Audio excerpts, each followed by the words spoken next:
RFI Convida. A editora Chandaigne lança nesse mês de novembro o livro L'Invention de l'Amazonie, a invenção da Amazônia, um livro que traz versões em francês de 3 textos pouco conhecidos de Euclides da Cunha. E para falar sobre esse projeto, a RFI convida hoje o escritor especialista em literatura brasileira, Patrick Straumann, que é o idealizador desse projeto e o autor do texto de introdução do livro. Bom dia, Patrick. Bom dia, Silvano. Para esse projeto, a gente sai totalmente do Nordeste, do pano de fundo, dos sertões, a obra-prima de Euclides da Cunha, para se aventurar na Amazônia em 1904, quando Euclides da Cunha decide escrever o que ele mesmo chamou de seu segundo livro vingador. Esse, aliás, é o título da introdução do seu texto. Que história Euclides da Cunha queria contar para a gente com esse projeto? Pois é, ele saiu do sertão, né, de que ele frequentou durante a escrita. Enfim, ele foi durante 3 semanas, eu acho, só para o Nordeste, mas depois passou 5 anos para escrever os sertões. Depois deixou o Nordeste seco, né, e na verdade, ele aproveitou de uma proposta do barão do Rio Branco, que mandou ele para fazer parte de uma expedição binacional com o Peru para explorar as margens do Alto Purus, para conhecer mais a situação em torno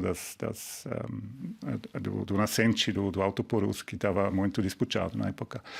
Então, ele descobriu a Amazônia e, sobretudo, descobriu que o povo que trabalha lá e que está trabalhando em condições completamente inimagináveis hoje, são os mesmos sertanejos que ele tinha encontrado no Nordeste do Brasil. E aí ele decidiu de fazer o que ele chamou numa carta, né, o seu segundo livro vingador, já que Os Sertões é um livro que começa como uma meia-culpa, de uma certa maneira, e que vira um j'accuse brasileiro contra a ação do Exército da República, né, que matou alguns 10 mil sertanejos em Canudos. E ele queria fazer essa mesma ação literária a favor da população nordestina que subiu lá no meio da floresta amazônica. Que migrou para a Amazônia, né? E é uma grande aventura, né? Que inclusive quase terminou em tragédia. Um dos barcos da expedição naufragou, tem doenças, e Euclides da Cunha depois volta para a civilização, e ele goza um pouco dos escritores, aventureiros escritores, dizendo que eles ficaram apenas na soleira da Amazônia, ou seja, não saíram muito da superfície. Mas, ao mesmo tempo, a gente não sabe exatamente o que ele viu, porque esse livro não chegou a ser publicado, porque ele morreu antes disso. Quantos textos existem dessa expedição e por que vocês escolheram esses 3? Olha, eu acho que tem mais ou menos uns 20, eu nunca contei, mas eu acho que tem uns 20 mais ou menos textos que ele escreveu sobre a Amazônia. Como em relação aos sertões, ele publicou alguns textos antes de começar realmente a escrita do projeto. Antes de publicar os sertões, ele tinha publicado muitos artigos na imprensa, e lá para a Amazônia ele também já tinha escrito alguns textos pensando, provavelmente, segundo o que ele escreve na correspondência, a partir de 1905, então desde o início desde a viagem, na verdade, ele tinha esse projeto, mas chegou a publicar uns textos, desculpa, e esses textos foram publicados, mas eu escolhi 3 textos que eu tirei de um livro que ele não viu publicado, mas quase. Ele mandou os textos para a editora em Portugal, no Porto, sob o título A Margem da História. E dentro desse livro tem 7 textos que ele publicou sob o subtítulo Terra Sem História. E eu considero esses textos como acabados, como sendo assim que ele queria. Então, eu achei que poderia ser uma boa maneira de publicar, de propor essa visão do Euclides da Cunha ao público francês.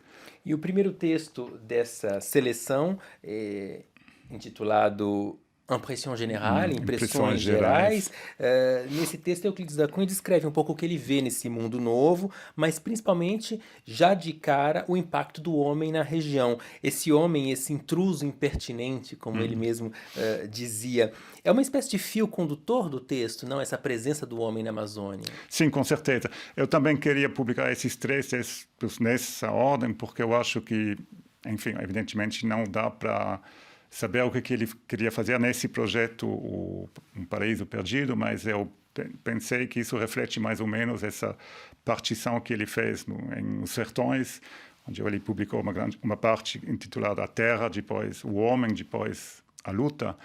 E nesses três textos tem também esses três aspectos, né? A natureza, essa natureza incrível que ele descobre, depois a população, que já no primeiro texto entra no quadro, se eu posso dizer, e depois essa luta incrível do povo contra ele mesmo, de uma certa maneira. E essa luta começa já um pouco no segundo texto, né? De Caoutchoutier, os borracheiros. Ele chama a atenção pela dimensão um pouco social, porque ele fala de maneira detalhada das más condições de trabalho na região. Era o lado engajado do Euclides da Cunha que se exprimia nesse texto? Sim, absolutamente. Eu acho que ele descobriu essa situação completamente horrorosa, né, dos trabalhadores. E ele, o que eu acho interessante é que ele descobre essa brutalidade também da relação entre os donos das empresas e os empregados.